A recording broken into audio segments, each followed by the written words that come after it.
Welcome everybody to the 9/11 Tribute Museum's virtual My 9/11 story. Today you'll be hearing a personal 9/11 story from Dan Neskes, a 9/11 rescue and recovery worker. As this is a YouTube program, if you have any questions for Dan as you watch this, please feel free to add them to the comment section, and I'd be happy to ask Dan those questions for you and get them answered. So without any further ado, I'll give the floor up to Dan to share his personal story. Dan? All right, thank you. Good afternoon, everybody. Hope everybody's staying safe, please. My name is Dan Neskes. I'm a first responder, crane operator with the International Union of Operating Engineers, Local 14B in New York City. Members of my union operated all the cranes, excavators, and other equipment during the rescue, recovery, and the rebuilding at the World Trade Center. Just going to let you know, the first attacks on the World Trade Center was February 26, 1993.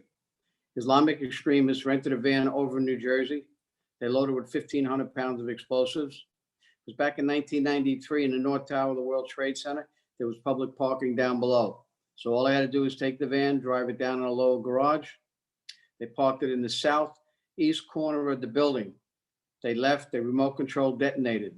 The reason they parked it in that area, they were trying to take the columns out of blow the columns out of the World Trade Center, Tower 1, and have Tower 1 fall into Tower 2. But you know what? Thank God that never happened. But we did lose 6 people. I always say 7 because there was a young lady that was 8 months pregnant with an unborn child. A couple of weeks after that attack, I was down in a lower garage on a forklift setting new steel in the garage. And on September 11, 2001, 2,749 people were murdered at the World Trade Center. And on September 12th, 2001, the day after, I got a phone call from my union at 10:30 in the morning that I was needed down at Ground Zero. They were putting another crane together. Packing my bag, my wife asked me where I was going, and I told her about the phone call. I was probably out of the house in less than 20 minutes. Being a very proud Vietnam veteran, hesitation for me was not an option. Upon arriving at the crane site, was on Liberty Street between Greenwich and Church Street. That's exactly where Firehouse 1010 is. The fire department, which the FDNY of New York, on 9/11 lost 343 brave firemen, 37 Port Authority police officers, and 23 New York City police officers. Unbelievable. When I got there, the site looked like a Steven Spielberg set. It was unreal. There were pieces of the facade of Tower 2 sticking out of the ground that had gone through the 1 and 9 subway line. That one piece of steel was estimated at 85 ton. Also, a 60-ton piece of steel blew into the facade of Tower 2. It was hanging off the building about 100 foot above the ground. What happened was when towers imploded and blew the sides of the walls off, a piece dripped into the Deutsche Bank around the 17th floor and ripped down the front of the building. And like I said, it was hanging about 100 foot above the ground. That one piece weighed 60 ton. Pretty incredible when you think of it. And a lot of the buildings too, when these towers imploded, a lot of the buildings were destroyed and pretty much demolished. I have a photo here. The screen ain't too big. I don't know why, but you know why, man? No. Okay, this is the Deutsche Bank building right here. This is the piece of steel. See if I can. No, I can't get it. Oh, there. Better this way. There's the piece of steel right here. This piece of steel, like I said, ripped from the 17th floor all the way down, weighed 60 ton, and you can see it hung about 100 foot above the ground. And right here was the firehouse I was just talking about, 1010 house. Pretty incredible. Finally, we finished putting the crane together. It was a 300-ton Liebherr.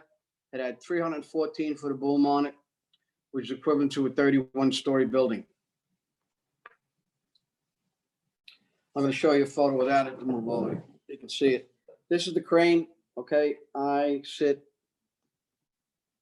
right down here. And like I said, it had 314 foot of boom on it. It's called the long boom. You have to have a B license to run it. And all the cranes that were down at the World Trade Center after 9/11 were on the perimeter of the 16-acre site. So you needed all long boom cranes, okay, that could reach into the site to get the debris and the steel.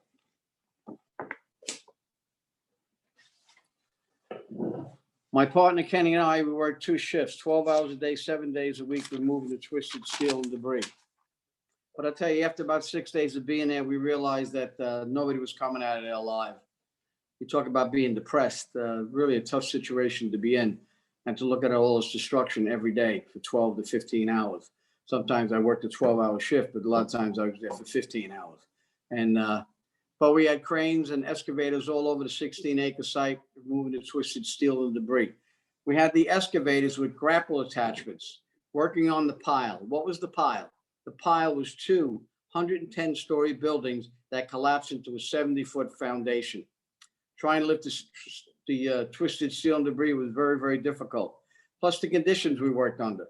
There was particulate in the air. There was fumes, smoke, 300 tons of asbestos, mercury, transformer oil, jet fuel. You talk about extreme hazards to work under. It really was pretty horrible. I want to show you a photo of the pile. This is the pile. See all the smoke? Okay. This is the backhoe. There's another backhoe here. This here is a grapple attachment. They were very important because what they would do, they would grab the steel, shake it out, get it to the nearest crane, put a cable on it, we lift it up and get it onto the trucks. But you see all the debris in the air. I mean, it's absolutely unbelievable. And the conditions these guys worked under. Now, this backhoe is sitting over a 70-foot foundation because when these buildings collapsed, from ground level up, it was only 80 feet sticking out of the ground. So they got that down. Now they got to get 70 foot more down. It's just horrendous and horrible. They didn't have no airtight cabs either. We did get finally get respirators about a week later, but it was extremely terrible. You know, I left there the first week of November. About 2 months later, they got down further in the foundation. They still found molten steel down there. They're pretty incredible when you think about it. But I just want to say, you know, God bless all those first responders and people that went down there risking their lives trying to save others. We did think that we were going to help to save people, but unfortunately, and as the days went on while you were there, really, your situation mentally got worse, you know, but you try to do the best you can. But I think I do have time. I'd like to talk about the 4 attacks. Before I do that, I have a couple more photos I want to show you. These are my personal photos that I took. And bear with me a little. This one here is a photo. It shows right here. That's the top of the building, 80 feet above ground. So it's 80 feet and then 70 foot to a foundation. Those buildings are 1,368 feet. They compressed them into 150 feet. This is a man cage. I was hooked up with my crane. Fire captains, they were over the South Tower. They were just looking for any kind of movement. This one here is a photo I took weeks later. I'll see if I can try to do the best I can with it. This is the side of the South Tower, okay? This is what's left. It's only 14 stories high. These buildings took 7 years to build.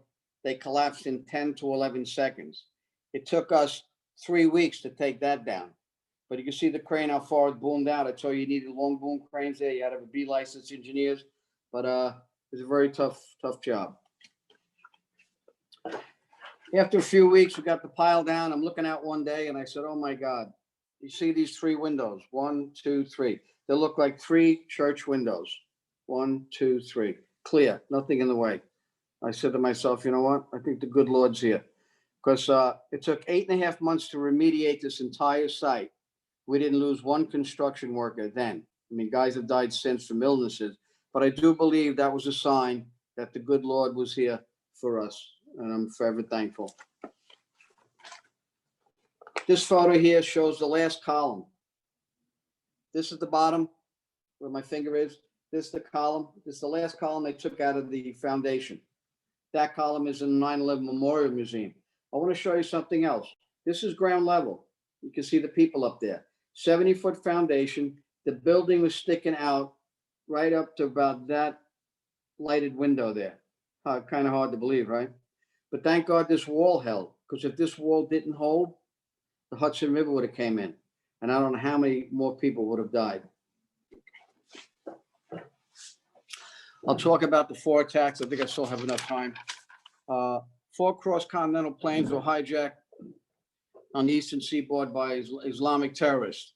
2 of the planes were hijacked in Logan Airport in Boston, Massachusetts. Now, the Hudson River is 3 blocks west of the World Trade Center. That Hudson River goes up past Logan Airport in Boston, Massachusetts.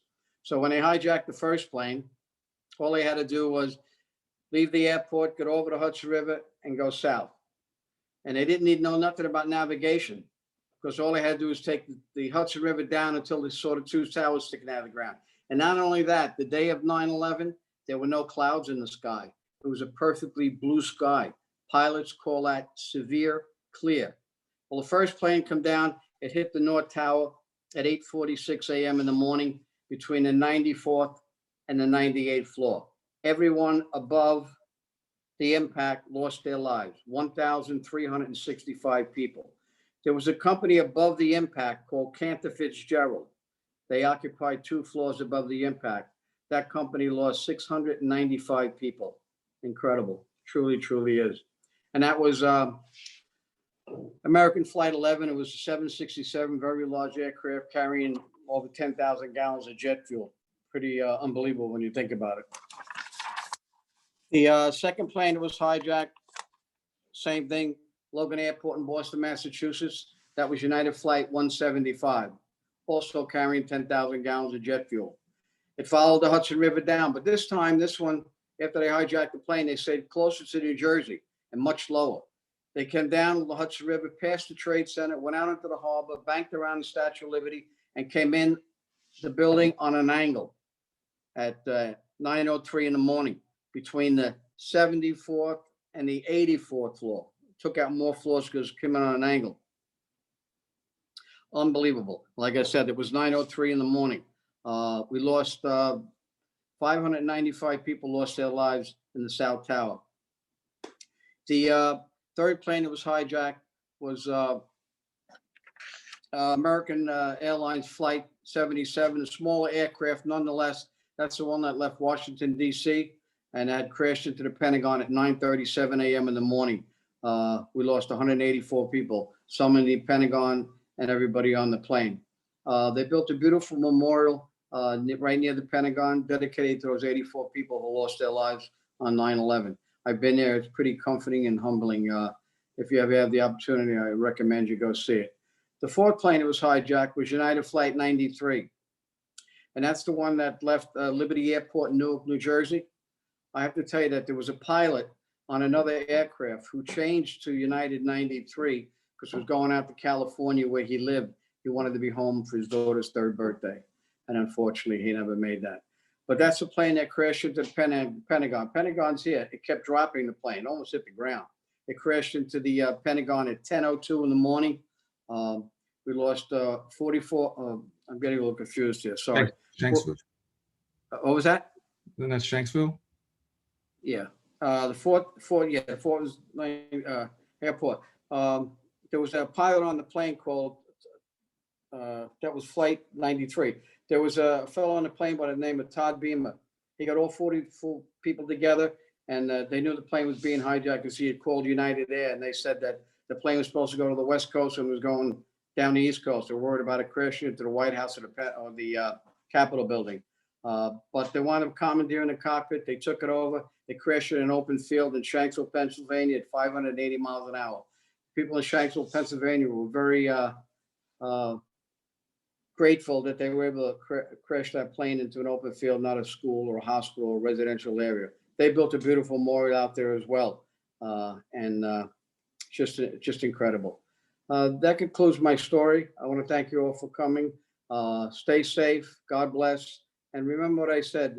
There's a quote: "We must never forget that the price of freedom is eternal vigilance." Thank you very much.